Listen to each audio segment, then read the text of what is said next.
Hello, everyone. My name is Molly Halsey, and I'm the event specialist here at Enterprise DB. I will be your host today for our webinar, Creating a Multi-Layered Secure Postgres Database. I'm joined by Marc Linster, Senior Vice President of Product Development and Support. Before we get started, I just want to go through a few housekeeping items. This presentation is being recorded. We will be sharing the recording along with the slides after the broadcast. The lines are currently muted. If you have a question, please feel free to submit it in a question panel. Today's session is scheduled for 1 hour.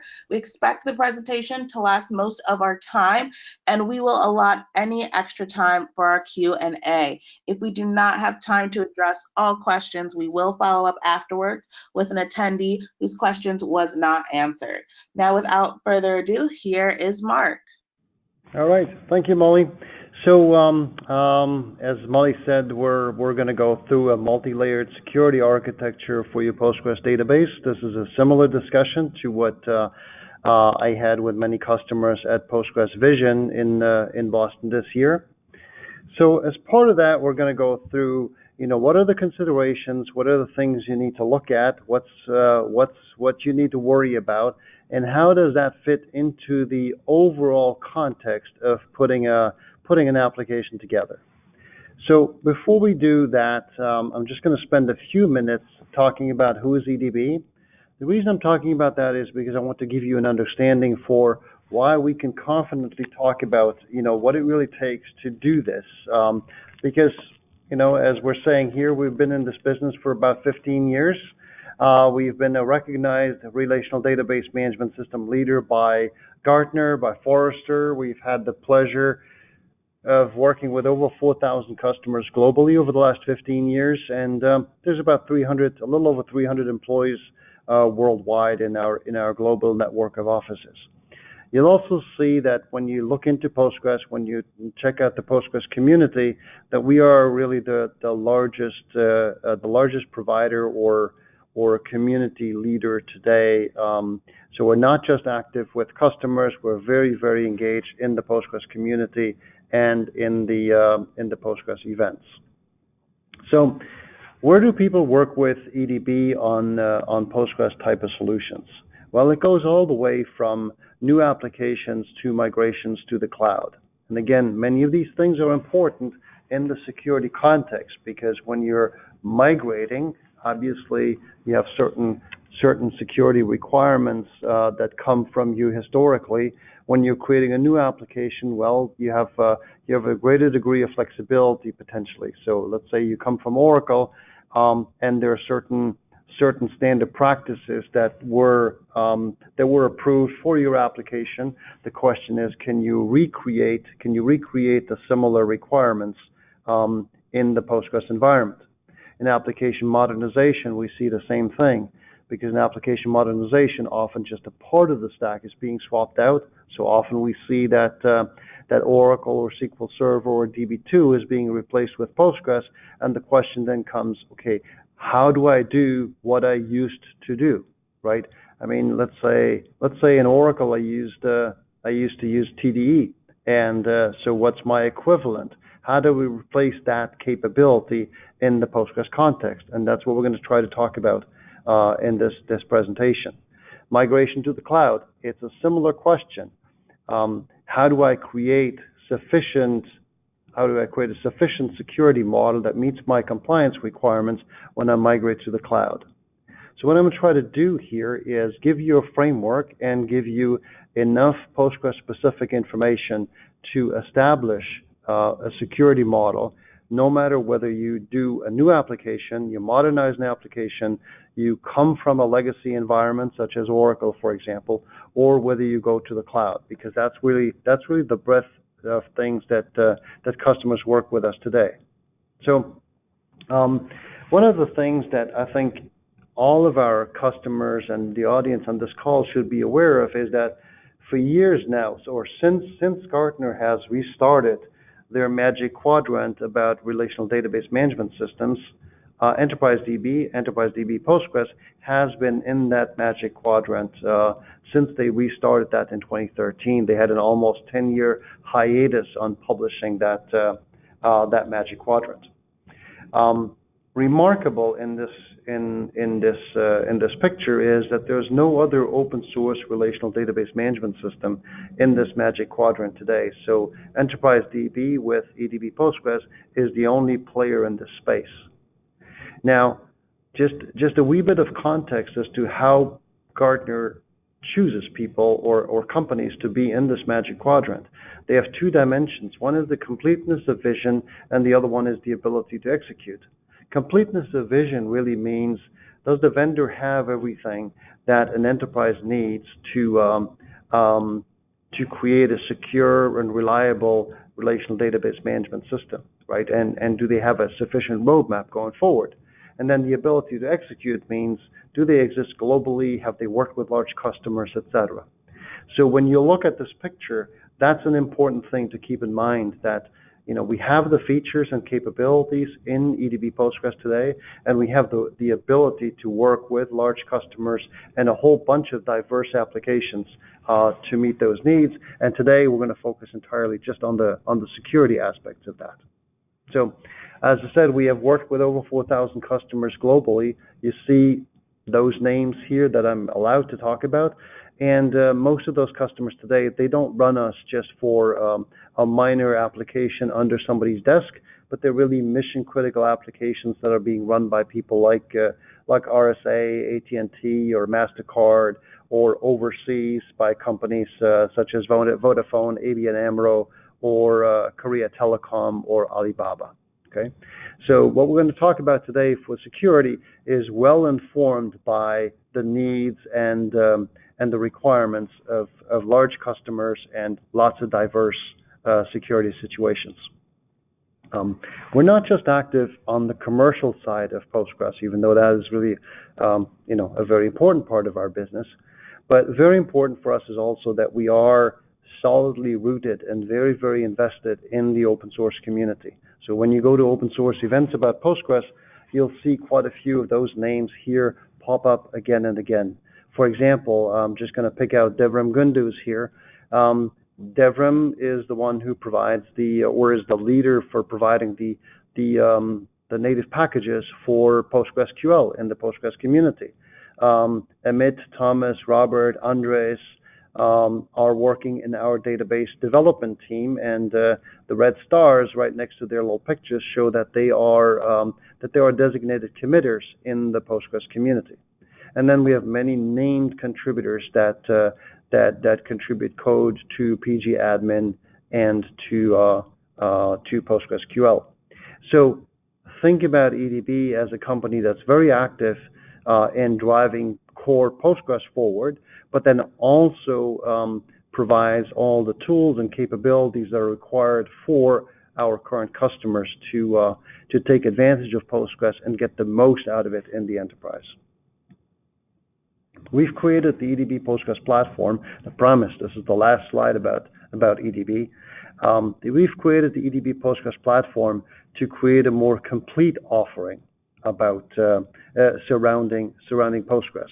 Because Postgres or PostgreSQL is a really, really good database, but standalone without the right management tools, and management means high availability, backup recovery, monitoring, without the ability to migrate to it, let's say from Oracle or from SQL Server, and without the ability to integrate it with the rest of your data management environment, well, it's just a standalone silo and it has limited value, even though it's a very, very good database. Then we added on top of that Oracle-compatible features such as PLSQL, native packages, drivers for the application to talk to the database in an Oracle-compatible style. But really important with this is we're trying to create a complete set of capabilities that are required for the enterprise to take advantage of Postgres. Part of that is the security. So let me dive into what we call data security. Just to open up the aperture a little bigger, data security is not just protecting against data breaches and let's say unintentional corruption, which is what we're going to focus on today. So today we're going to focus on protecting against unauthorized access. But data security really needs to look at all the other aspects too: data corruption, loss of access to the data, loss of encryption keys, process failures, operator errors, right? Which is a huge issue, right? It's the well-known DBA oops, where the DBA made a big mistake and suddenly data that was maybe really well protected has been lost. So when you look at this whole scope here, this is everything that you need to look at when you look at data security. Earlier, we did a webinar on GDPR, and I recommend that you check that out, because that looks at the whole scope of everything that needs to be done to truly secure your data, not just from unauthorized access, but protected against all the other bad things that can happen to data. Today, we're only going to look at the data breaches and the unauthorized access. Okay, so we're not going to look at things like notification and compliance, even though we're going to touch on that a little bit. We're not going to look at things like unintentional corruption from viruses, which is one of the key drivers why you need to have a good data retention and backup recovery strategy. Okay, so we're not going to touch on any of those things, just on data breaches and unauthorized access. So digging into that, part of the conceptual framework that I think you should adopt here is a framework that's called AAA. You'll find it a whole lot, and it's about authentication, authorization, and auditing. Many of us, when we think about securing against unauthorized access, we think about authentication and authorization. We forget about auditing. Auditing is absolutely key, because things will go wrong. So there will be mistakes made. Somebody may get into your data or may not. And without thinking about auditing, you will never be able to convince yourself that, oh yeah, nothing happened. Or if you made a mistake in your degree of authentication and authorization without sufficient auditing, you won't even know whether something bad happened. And that is absolutely key. So again, when you look at the GDPR webinar that I did earlier, GDPR, for example, requires you to tie failures in authentication and authorization to auditing, because if you had a data breach in GDPR, you only have a very, very limited amount of time before you need to report that data breach. So you can't look at data security without considering auditing. Okay? So AAA is the very first thing that you should keep in mind. The next key element, and that may be a little bit difficult often for a DBA to deal with, but it's absolutely imperative that you do it, is you need to have multiple security barriers. You can't just do one thing. You can't just say, oh yeah, I have authentication and I have my ACLs on the tables, so everything's good. Maybe that's your part of the job, but the overall concept needs to include multiple barriers. This is very similar to what you'll see when you go to a bank branch. They don't just lock the money into the bank vault. What they actually do is they lock the front door, they have an alarm system, they have cameras. On the way to the bank vault, there will be an extra door in front of the bank vault that has a different key than the bank vault itself. Once you enter that special passageway, there's going to be a camera that's going to observe when the vault is being opened. Inside the vault, you will have lock boxes, and the lock boxes again will have different keys. The model here is exactly the same thing. You need to think about all the different barriers, so multiple barriers. A single barrier is hardly ever good enough to protect against all the vectors of attack. So it starts all with securing the physical access to the host. You need to make sure that nobody can walk up to the computer itself, because once they can do that, almost everything is lost. There are still encryption technologies that will protect you in that case, but you also need to look at the physical access to the host being protected. The access to the network needs to be limited. You need to make sure that only the right people can access, or the right users meaning bigger than people, users being applications and people, have access to the network in a very, very controlled way. So this needs to involve, for example, certificates so that you know who the app is and the app knows who the database is, right? Limited access to the database host. So once you're on the network, again, make sure that only the right users can actually make it to the host. Then you limit access to the database application on the host itself. So which classes or groups of users, once they get to the host, actually have the right to get to the database itself.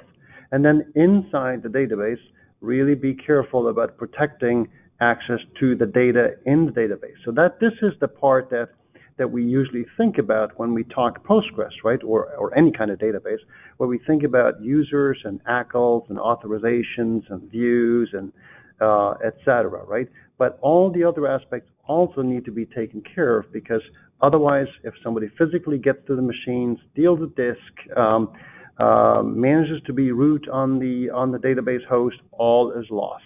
Okay, so you can't just think about one way of protecting the data. So let's talk about the multiple layers of security. At the heart, obviously, is our database with the database files. Well, so what we all think about usually is the data access control, where we think about tables, columns, rows, views, security barriers, where we think about security definers, and I said the security barriers for views. So those things, as a DBA, you need to be very, very aware of, right? So that when you configure access to these elements, you do it with a least privileged type of approach, meaning by default, nobody has access to anything. And then you slowly add access rights. Don't start it the other way around. Don't say, oh yeah, everybody can have access to everything, and then I'm going to take things away. Start with nobody has access to anything and selectively give them the right privileges. Make sure that as few people as possible create or modify privileges, right? That you carefully assign the read privileges, etc. Make sure that you understand when you define views what a security barrier is in Postgres, right? Make sure that when you define functions, that you understand what the definer, security of the definer, what that actually means. So access to the data access control is the stuff that we usually talk about. Then we also talk about column-based encryption, so with things like PG crypto. So that's all pretty standard. And that's how we protect our database files. Now, for database files, we can also add file system encryption or encryption of just the data files. Okay, we can do that with things like LUKS on Linux, or we can use a tool, let's say Vormetric, okay, as a way to give us that encryption.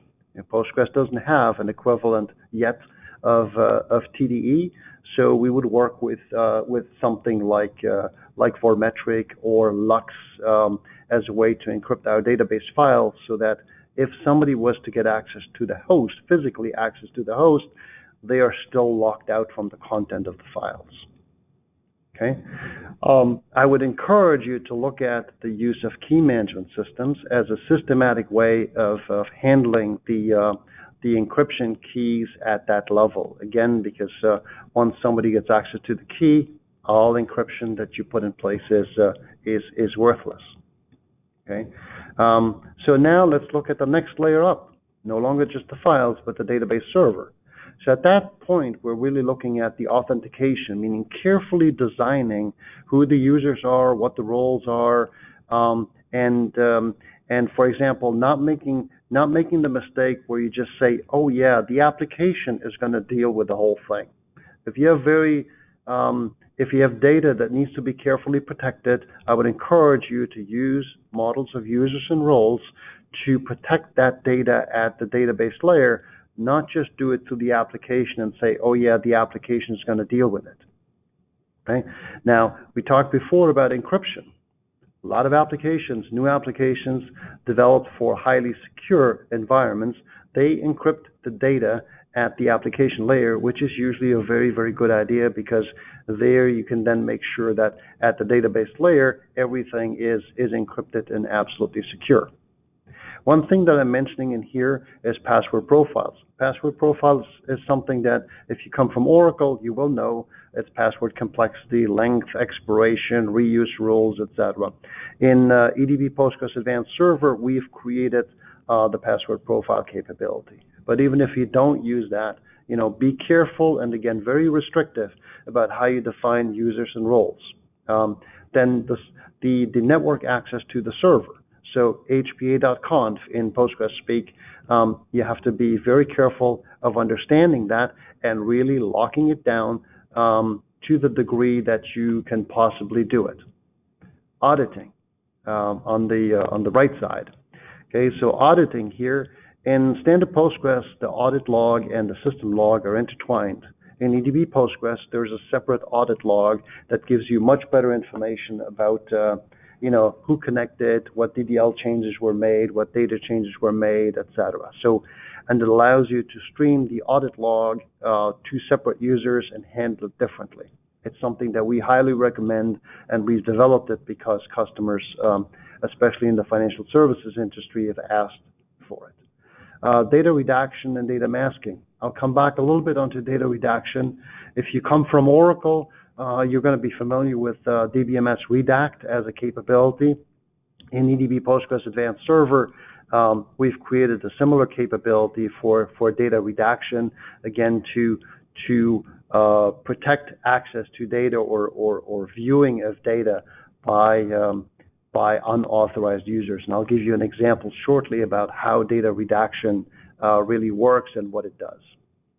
And then SQL injection attack prevention.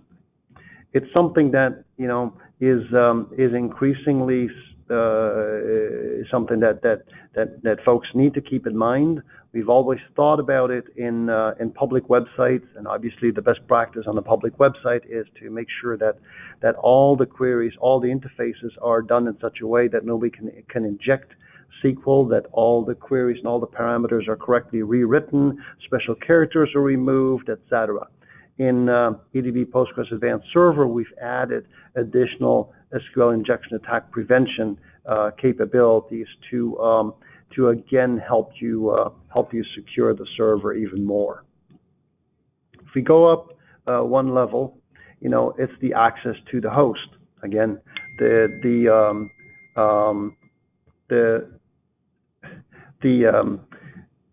database server host here needs to be protected, obviously, with host access at that level. Okay. Then we go up one layer here, the data center. You need to have physical access protection at the data center level, because, as I said before, except for encryption of the data on disk, if somebody gets physical access to the server, most things are lost. So again, all the other means are not of much value once somebody gets physical access to your host. And then last but certainly not least is encryption in transit, but also really important is host authentication, because again, you want to make sure that when a user or an app connects to the database server, the app indeed knows that, yep, I've connected to the server that I was hoping to be able to connect to. Okay, so these multiple layers of security is something that you need to keep in mind no matter where you deploy, on-premise or in cloud. I mean, in the cloud, physical access control is, provided to you by Azure or by AWS or by Google. Host access control is still something that you need to worry about. Database server access control, something that you need to worry about. Data access control, same thing. They will provide you capabilities for encryption at rest, but column-based encryption, again, protecting you against a different access intrusion vector, is still something that you need to think about. Auditing in the same way, data redaction in the same way. So this framework, AAA and the multiple barriers, is completely applicable no matter where you deploy. Now, when you come from Oracle, for example, or from SQL Server, you could use this framework to map into this framework what you're currently doing and what you need to provide in the new world. I would encourage you in migration situations to do that very early, because we've had a number of situations where customers felt, oh yeah, this migration is pretty straightforward, and then only at the last moment did they find out that, oh yeah, meeting the security or other compliance requirements was more difficult. Not impossible, but more difficult to do. So again, do this early and then map it against the capabilities in Postgres. So let me talk through these multiple barriers in a little bit more detail. So first, the physical access. It's pretty obvious, but a lot of people run mission-critical applications in environments that are actually not physically very, very secure. So they run it in data closets that really are not secure enough, and forgetting about the fact that physical access to the server itself is sort of like task number one. Okay, host access, operating system controls. Again, here the DBA needs to work very closely with the sysadmin to make sure that the right model is being put in place, to make sure that that access to the database and access to the server itself go hand in hand. Okay, because once somebody can become root on the overall system, well, I wouldn't say everything's lost, but they're in a pretty good position now. Database server net access. I mentioned Postgres HBA.conf file. That's how you control connections to the database server. If you're not 100% comfortable with how HBA.conf works, talk to us. I mean, you know, this is the kind of stuff that we help people work with. Don't go into the HBA.conf file and say, oh, this is complicated. Let me make all the network access wide open. Let me replace every sitter map with just a WAC 0, and now everything's wide open because now everything works. Well, everything works for you, everything works for you, the application, but everything, well, maybe not everything, but many things are going to work for an intruder. So don't do that. Really understand HBA.conf. It's absolutely key that you get that right. Okay, and then file system encryption. I mentioned LUX. I mentioned Formetric as a way to do this with third-party applications. Again, it depends on your security requirements, but basically, as soon as you have any kind of personally identifiable information, I would highly advise you to do that. The performance impact is small that you get from LUX. It's really small, and from other applications that are a bit more advanced, there is some performance impact that we've measured, but again, it's absolutely worth doing it as soon as you have any kind of personally identifiable information stored in your database. Going on from there, SQL injection attack prevention. It's something that you can do at the application level. You can do it at the database level. It's a capability that we've built into EDB Postgres Advanced Server because, you know, a lot of customers find it easier to just use it off the shelf than to write their own stuff. Database authentication. So here we're coming down to passwords, coming down to LDAP, Kerberos, Active Directory, certificates, or you can use operating system credentials. This really should be tied to the overall user management. So the key here to tie it to the overall user management is to make sure that you revoke user access when somebody leaves the company, changes role, moves on to another function, etc. You want to make sure that those things are tied together and not an afterthought. Okay, so tying it into with your corporate directories through LDAP, Kerberos, Active Directory is a really good idea.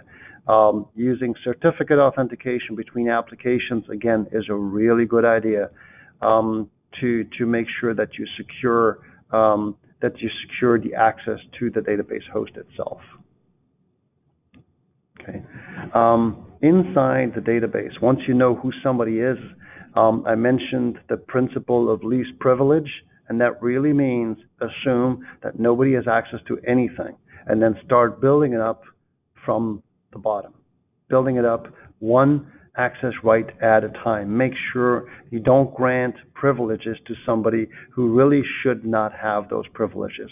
That's probably one of the biggest mistakes that we see people make, and just assuming that, oh yeah, it's secure because I got authentication, but I really haven't locked down the authorization. So making sure that the role structure is right is very, very important. Okay, and then we talked about the file system encryption already, and then data encryption. So with tools like PG Crypto, so that basically means if somebody would get past the file system encryption, if somebody can get into the database, so they successfully logged into the database, this is one way to protect data even from the DBA. Obviously, you have to manage the key in the right way, maybe pass the key in through the application, but this is one way how you can encrypt data in very, very specific data columns and make sure that even a DBA can't easily get to that data. And then I mentioned auditing. So this is really important because mistakes happen.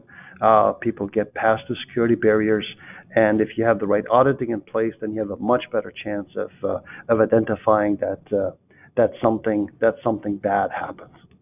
Okay, and then the last thing, and I'll talk about that a little bit, is data redaction. So data redaction allows you to shield certain data elements from certain types of users. So you could have a standard user and a privileged user, and then only the privileged user can actually see all the data. The standard user could, for example, only see the last 4 digits of the social security number, or only a substring of the email address, or the first part of the name, things like that you see on quite a few websites or reporting systems. Again, you could build this yourself, but with EDB Postgres, you have that capability built in. So let me give you an example of what data redaction really means and how it works. So on top here, I have a very simple data set of name, social security number, phone number, birthday, and if I'm a privileged user and I run that select query, well, I get to see all the data. If I'm not a privileged user, but a standard user, in this case here, in this example, I call them the redacted user. He or she is running the same query, and now the data redaction policy has been applied to the query results. So technically, that works as a rewrite of the data. And in that case here, the birthdays have all been mapped to a birthday that just looks at nonsensical data, and the phone numbers are still in, but the social security number has been X'd out for the first 6 digits.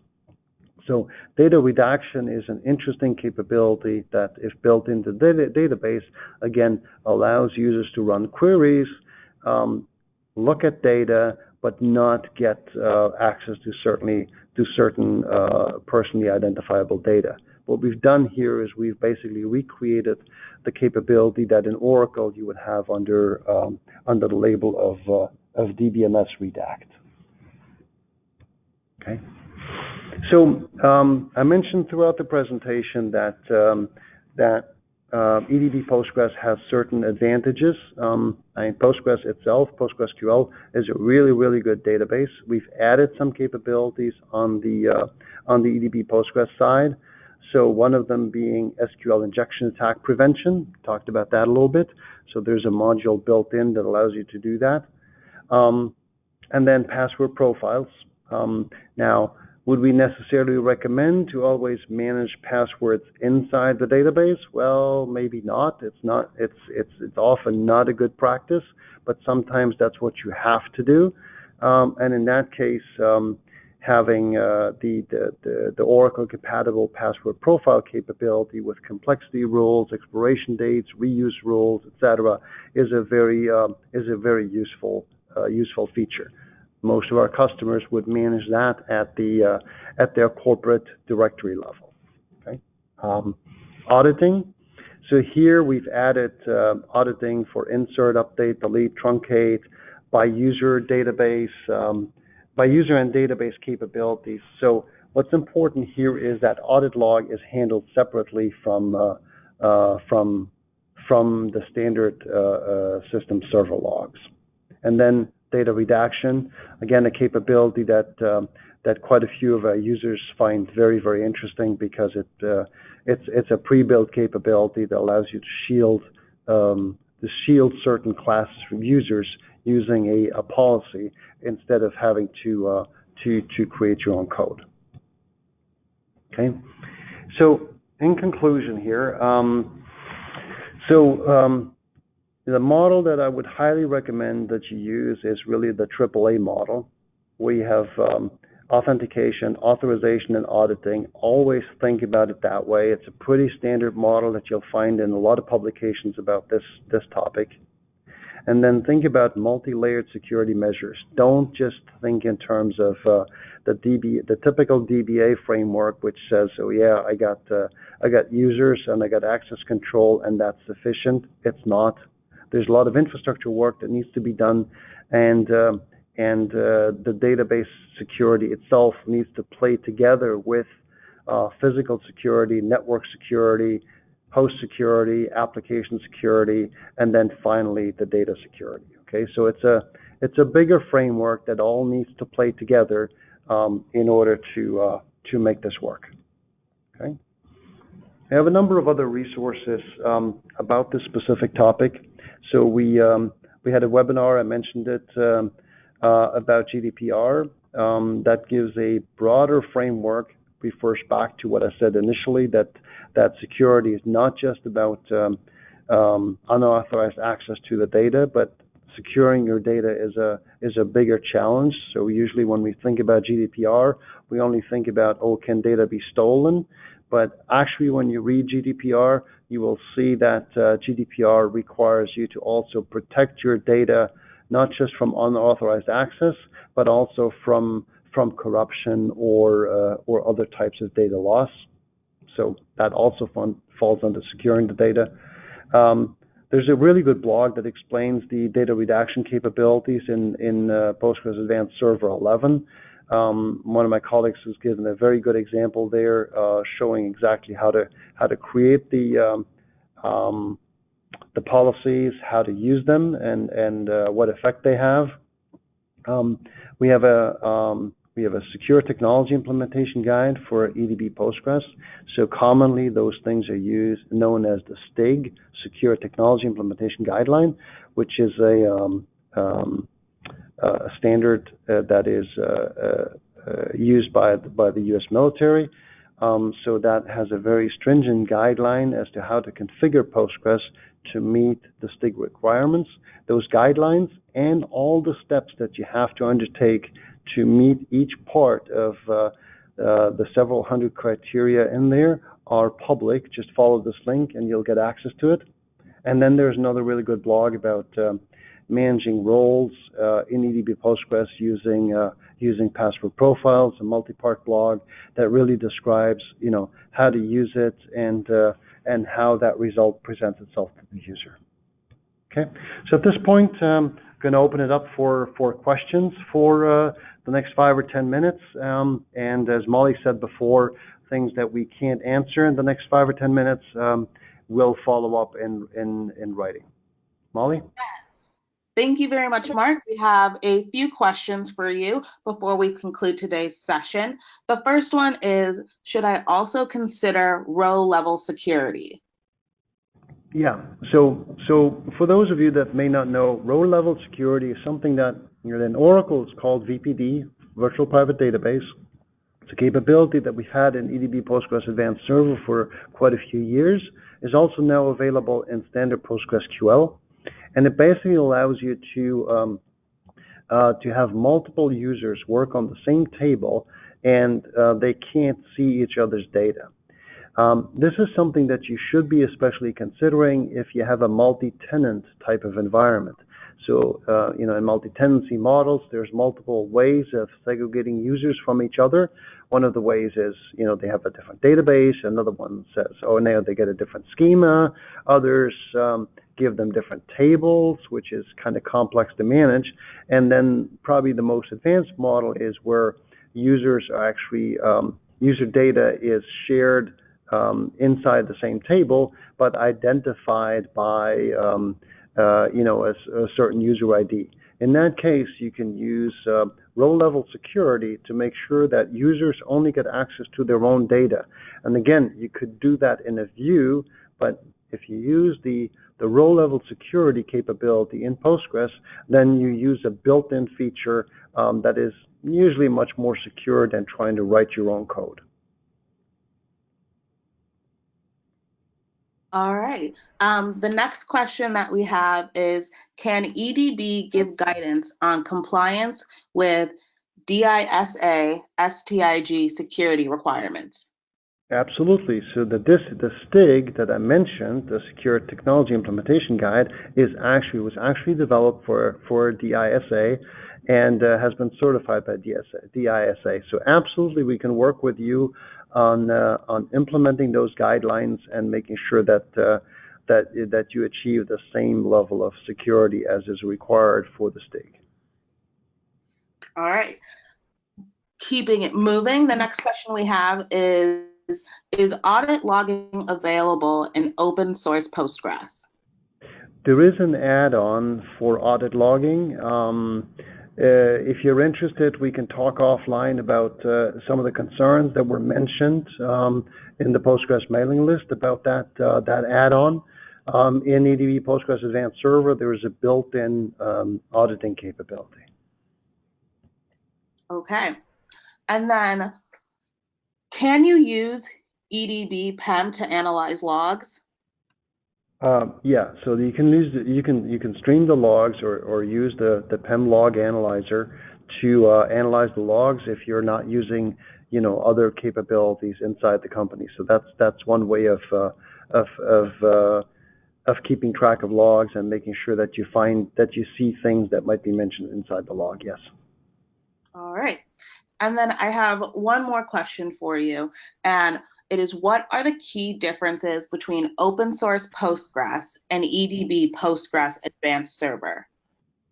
Well, the most highly visible one is the Oracle compatibility. So the ability to natively understand PLSQL, the Oracle Stored Procedure Language, and packages. But then there are a couple of other things such as the audit log, password profile, data redaction, and a resource governor that allows you to control which process is using how many of the CPU and I/O resources. So if you're coming from an Oracle environment, that's a very, very interesting alternative because it gives you some of the capabilities that when you come from Oracle, you will take for granted, but in standard Postgres, they're not readily available. All right. Thank you so much, Marc. That looks like all of the questions that we have time for today. Thank you all for joining us for this webinar. We will be sharing this recording along with the slides with you as soon as possible, and I hope you all have a great rest of your day.